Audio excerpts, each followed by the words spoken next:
Alright people, we are back. We are doing the Life in the UK test. So today I'm just going to discuss with you what the test is actually about and who it's for. So if you're doing this test, I'm sure you're applying for indefinite leave to remain. Now for indefinite leave to remain, if you are from a non-English speaking country, then you need to apply also for your English test. Okay, so you need to prove that you have a proficiency in the English language above B1.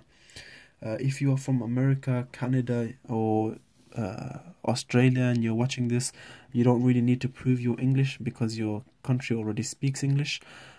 But likewise, also if you have a degree from a university from your country where the large proportion of it is taught in English and you can prove that, then you too are exempt from the English language requirement. But you all must do the Life in the UK test.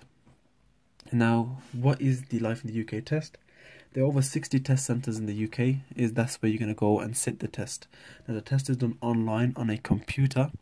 You're given 45 minutes to complete it, and there will be only 24 questions. So that's just under 2 minutes per question.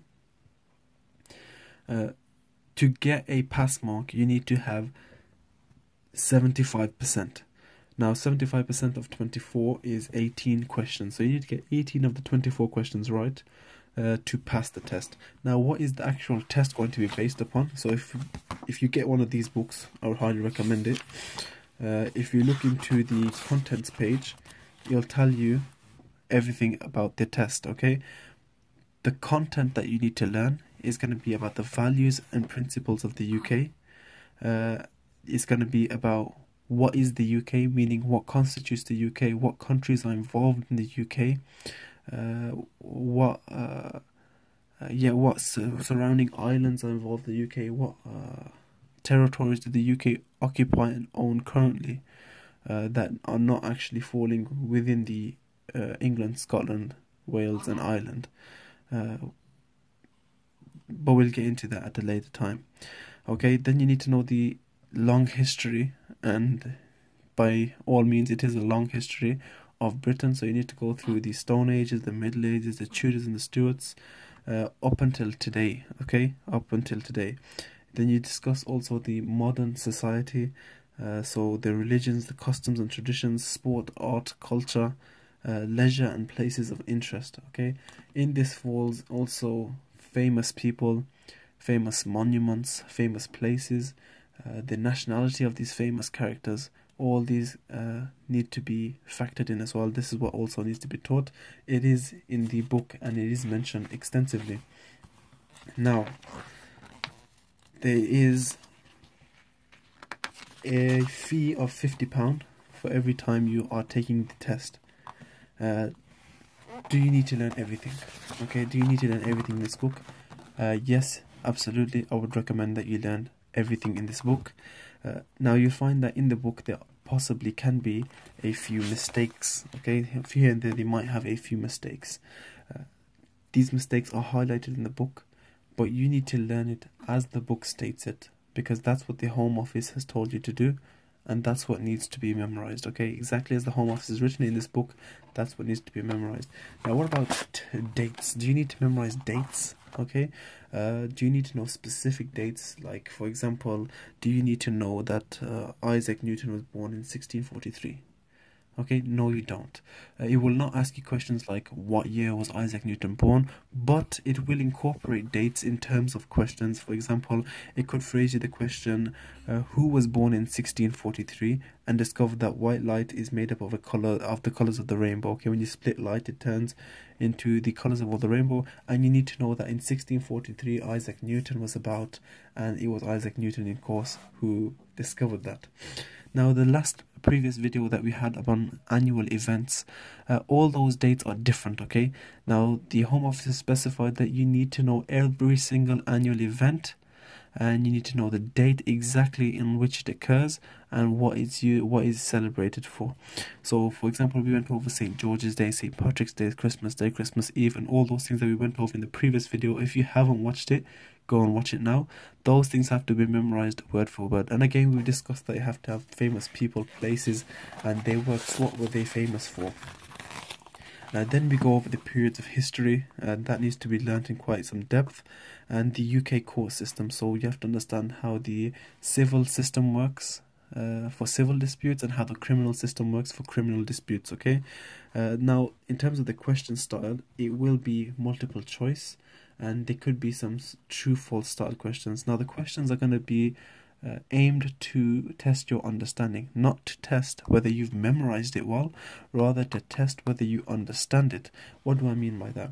For example, they could ask you a question, and it's a really good question. It says, for example, was the hoverboard invented in 1950 in the reign of King Henry VIII?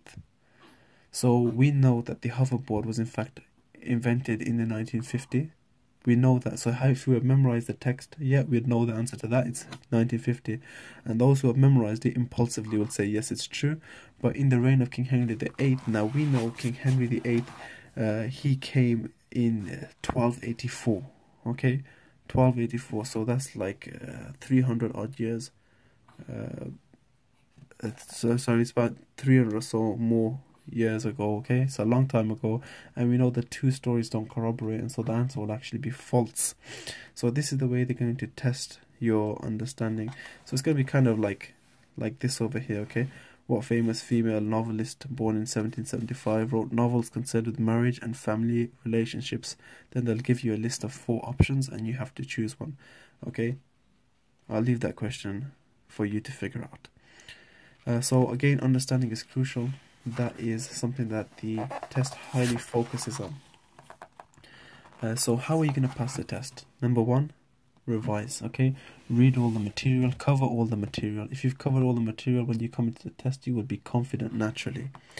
Then once you've covered the material, practice the heck out of the questions. Okay, there's loads of apps online. There's loads of apps on your mobile phone. Go check it out. Just download some of the apps. They have a million questions. Now, there's a second part to this book as well. It is the actual test book. So they have loads and loads of questions, and they have loads and loads of answers for those questions. And it gives you fantastic practice, okay? I would highly recommend it yet again. It gives you fantastic practice for your actual test. Then obviously book your test. Take your biometric residence permit with you, or your passport, or some sort of driving license as well for identification purposes. Take that all with you, book your test, and hurrah, you're done. All you have to do now is pass it, and be honest, it's not that difficult. Okay, it's not that difficult. It's about how you absorb the information. It's about how you understand it. Now, what we'll do, if we get a large enough audience, and our response to the last video was good, I would love if you guys put some comments down below, just to kind of tell me what you think is good about the videos, what I need to add to it, or how can I improve the content, or what should I actually discuss. So put some comments at the bottom. Let me know what you think. Let me know what you need to learn, and we can go over it together. Now, I want to make some videos on the history of the UK, break it down stage by stage, period by period, so it's a lot easier to absorb. I know there's a lot of people out there that learn better from videos than they do from reading books. I'm one of them, to be honest. So if there is a way where we can both kind of feedback from one another, I'm going to need your input as well. So I'm going to do some videos maybe on the famous landmarks, sites of the UK. Also do some videos on the discoveries, do some videos on the history of the UK and the laws of the UK. And hopefully we'll make this into some sort of series if we get enough people backing these videos up. If I don't get enough of an audience, enough of a crowd, I'm not going to waste my time making the videos. So I need to see you guys involved in it as well. So if you do like the videos and you want them to continue, just give them a like, drop a comment down below, and we will continue. Till then guys, I'll see you to the next video. Bye.